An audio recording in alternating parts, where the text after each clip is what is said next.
रेगिस्तान की तपती धूप में दूर दूर तक फैली सुनहरी रेत, हवा में गर्मी की लहरें। उसी रेत पर एक छोटे टीले पर दादी बैठी थी। उनके पास उनका सबसे प्यारा दोस्त, एक शरारती सा बंदर। दोनों आसमान की ओर देख रहे थे, जैसे किसी नए सपने के बारे में सोच रहे हों। अचानक बंदर ने अपनी छोटी सी आंखों में चमक भरकर कहा, दादी, अगर यहाँ बर्फ का घर होता तो कितना मजा आता। दादी हंसते हुए बोली, रेगिस्तान में बर्फ का घर? अरे पगले, यहाँ तो बर्फ मिलना मुश्किल है।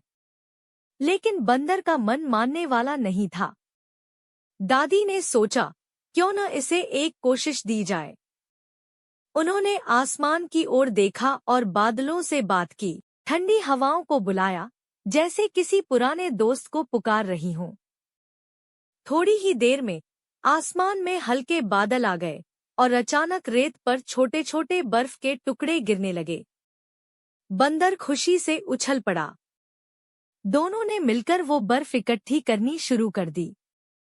दादी अपनी साड़ी का पल्लू बिछाकर बर्फ जमा कर रही थी और बंदर अपने छोटे पंजों से बर्फ के गोले बना रहा था। उनके चेहरे पर मुस्कान और आंखों में एक नया सपना चमक रहा था।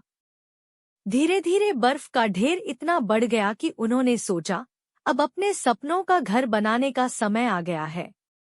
दादी बर्फ के बड़े बड़े टुकड़े जोड़ने लगी और बंदर छोटे छोटे हिस्सों को सही जगह पर जमाने लगा। तपते रेगिस्तान की रेत और ठंडी बर्फ का यह संगम देखने लायक था। थोड़ी मेहनत और ढेर सारी हंसी मजाक के बाद अंत में उनका बर्फ का घर तैयार हो गया। यह बिल्कुल गोल आकार का था, ऊपर से चिकना और सफेद, जैसे रेत के बीच एक चांद उतर आया हो।